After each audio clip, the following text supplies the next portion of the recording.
All right, with our new witch hat pattern, I've just got a couple quick tips for sewing this curve in the circle so that it fits nice and neatly in your hat. This is the kid size. So the first thing you want to do is mark, or in my case I snipped the 4 basically quadrants. So you can fold it in half and mark here and here, and then you can meet those marks together to get your other 2 marks here and here. So as you know, I could just clip the corners. You could mark it with a pen on the inside, whatever you need to do.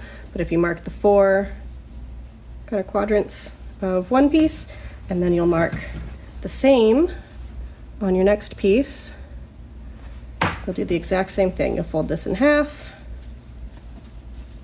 you can mark here and here, and then fold it in half the other way, matching up this mark here so that you know you're lining everything up evenly. So you get that one and that one. Boom. And then all we have to do is match these 4 pieces together. So we need to sew right sides together. So I'm just going to pick one. It doesn't matter which one. I'm going to match up one point with one point. I'll put a pin in it. You could use clips. I like pins for something small and simple like this because I know they're not going to move on me. I'm going to go straight across to the opposite side, match up those 2.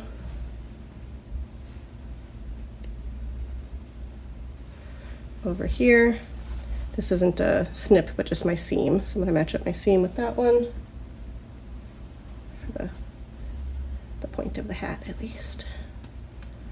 And then the last one over here.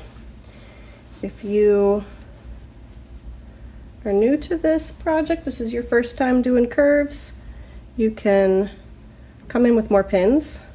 All you're going to do is kind of squeeze this into place, and you can put another pin here and here, here and here. You know, 2 between each one, 3 for the adult size hat probably.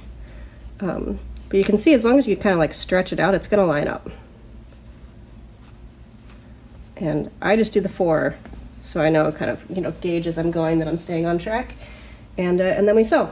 The other tip I have for sewing in a circle is you want the flat part of your project to be on the bottom against the machine. So in this case, on our hat, our brim is the flat part, and the peak of the hat is the rounded part. So we're going to sew it with the brim flat against the machine. And in this case, that's going to look like this. I'll get it in position and then show you. Okay, so as you can see, the peak of the hat is kind of sticking out in between. My hat is folded over. This is kind of wrapping around here. And I'm going to sew slowly. I'm going to go maybe an inch or 2 at a time, and I'm going to continually readjust and flatten out this brim against the base of the machine over and over again as I go to make sure that everything is staying neat and tidy and not getting pinched up underneath.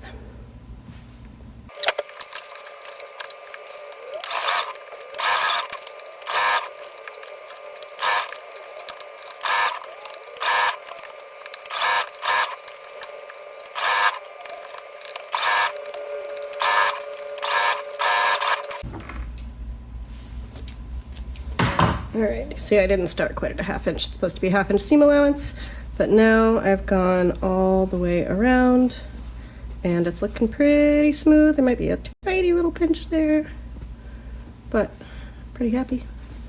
And voila, here's your witch hat. We're gonna give it a good press.